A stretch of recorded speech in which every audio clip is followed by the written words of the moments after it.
Hey folks, it's Patriot Nurse. What can you do to prepare for the next civil war? It's coming in the United States. Will you be ready for it? Let's get started.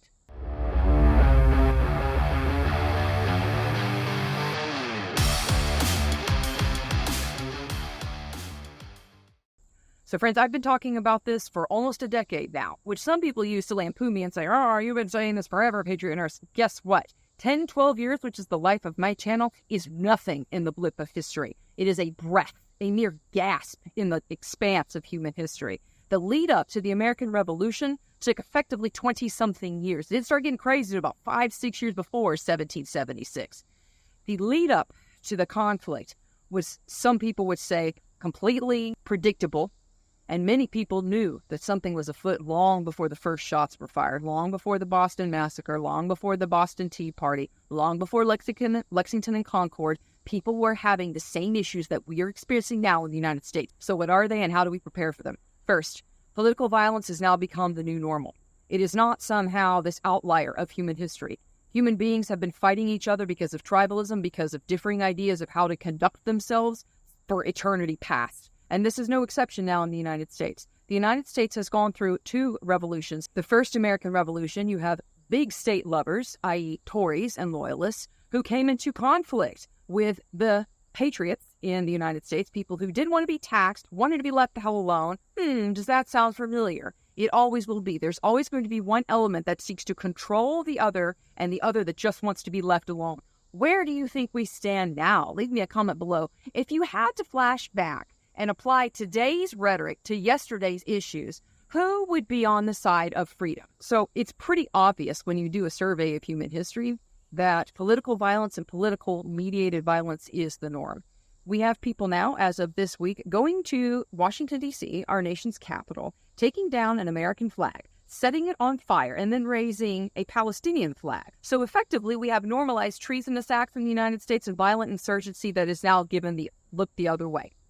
We have an anchor baby who has been appointed the de facto nominee for the Democrat Party. Isn't that ironic? You've got a supposedly like a democratic process that's happening, but it's not. Like, this is some tin pot third world dictator crap. And so this is, once it started, it's not going to reverse. It's not going to reverse because these people have gotten so ballsy and so gutsy, and they have known no consequences. They haven't felt the sting at all of the impacts of their actions. They've had no consequences. You're talking an entire 2-3 generations of people who've had no consequences for their actions, none whatsoever. So what this means is that they're going to continue agitating, whereas it has simply morphed from people flicking each other off in cars, in traffic. Now it's people are being followed home, and people with MAGA stickers on their car are being followed home, and stuff is happening to their houses, lawns. This doesn't just write itself. Rand Paul was attacked. Steve Scalise was shot. Like, Rand Paul was nearly beat to death. Steve Scalise was shot and nearly died. And now we have an assassination attempt on President Trump, the likely next president of the United States.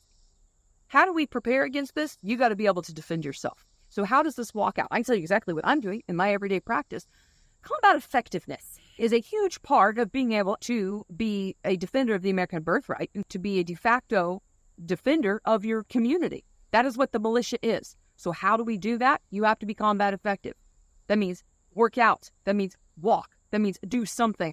If you have limitations, I get it, man. But at the bare minimum, if you have a pistol, if you have a rifle, you need to be dry practicing appropriately and safely. You need to be dry practicing every freaking day right now. Oh, it's so extreme, Patriot Nurse. We live in extreme times. As part of my everyday practice, I have taken to 5 to 10 minutes of dry fire before I work out. So 5 to 10 minutes of dry fire, then go work out. You would be surprised at how much you can make gains in your competency and your skill if you will do that simple bit. Dry practice, it's free. There is no excuse not to do it. You can carve out 5 minutes of your day to do it. You've got to do it. Now, we talk about food security as well on this channel, and this can be in various different applications. Not everybody has to be a homesteader, but you darn well better have food stored up, or at least have the ability to grow some of your food and to propagate some of your food. I'm filming this right now on the back porch. I'm looking out here, looking at my squash plants, looking at my potatoes, looking at my peppers, looking at my tomatoes. You can do something. Because here's the thing, guys. It is not just a nice catchphrase. Now, oh, they're going to try and starve us out. No, this is what happens with political reprisal. This happened during the lead up to the revolution. The Tories, the loyalists, got in power and they essentially got people unpersoned and fired from their jobs for being patriots. Does this sound familiar? Leave me a comment below. Have you seen this walk out in your life? Have you seen how people have been retaliated against for having conservative principles? For flying a Trump flag at their house? What political violence have you seen happen in your area? It's real. It's more than just people getting flicked off in rush hour traffic. This is people being unpersoned, not being hired, jobs being lost because of their political positions.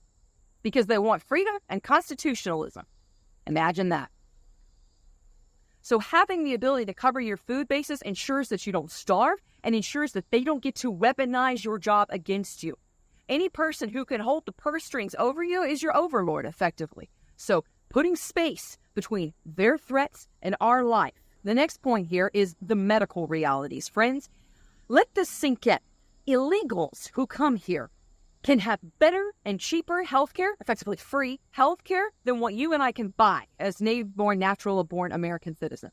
Let that sink in. We have an anchor baby who is running as the de facto Democratic nominee / appointee for the President of the United States, who is a border czar, and under her watch let millions, probably tens of millions of illegals in here. Do you think that anybody is going to give 2 cents about you and your family's ability to get health care in the future? No. If you go in now, you know as well as I do how politicized it is and how awful the quality of health care is in the United States. If you haven't watched my video about the dark side of the hospital system, you really should. You have got to be able to take care of your family's needs at home. And this involves education. This involves doing the work to ensure that you have the knowledge and skill sets necessary to keep your family out of the hospital, to make fewer doctor visits. I teach courses online about this, guys, but here's the point, right? We're not just saying this in a vacuum. This is more than just a YouTube video. I labored over what I was going to speak about with y'all today. Like, really thought about it, took a walk, prayed about it, and asked the Lord, what do you want me to tell them?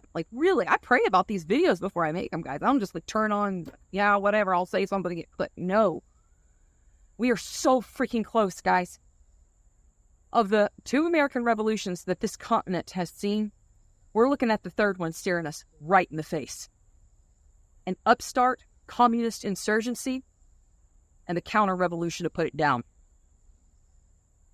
We will not be able to be successful in this without dedicating ourselves to the beans, bullets, and beddings, and also, guys, prayer. There is a faith component to this. These people, I want you to let something sink in here. These people who want to mutilate children, who make the rallying cry and the banner of their voting electorate whether or not an unborn child can be slaughtered mercilessly. There is no redemptive value in parlaying with these people. They don't, at a very base level, support life. And in the words of Dr. Albert Schweitzer, evil is that which destroys life. Good is that which promotes it. Let us evaluate what we are facing. We are facing an increasingly strong, growing, vocal aggregate of people in the United States, many of them not citizens, who stand for the obliteration of life, who stand for the destruction of property, and the complete upending of the values and morals upon which this nation was founded. These are enemies. These are more violent and more rabid enemies than any other type that we faced in any of the skirmishes here in the United States or the previous 2 revolutions. The next one that's coming will be a legitimate civil war. The question is what comes after it? And how do we prepare for that eventuality? If we manage to elect Donald Trump to the White House and have reforms on the state and local level, because one man in D.C. is not going to fix the problems in your backyard. If we manage to have massive reformation, whether it is mass deportation, which definitely needs to happen, securing the vote, which needs to happen, financial solvency, which needs to happen, even if we are able to get all these things and elect President Trump, what happens 4 years later? It occurred to me today that this may indeed be the last presidential election that we have as a nation. And not because Trump is going to be some type of dictator. No, because I don't believe that the United States, unless we radically course correct, is going to exist as a unified nation. As a matter of fact, this is not such a groundbreaking idea. Our founding fathers said the exact same thing.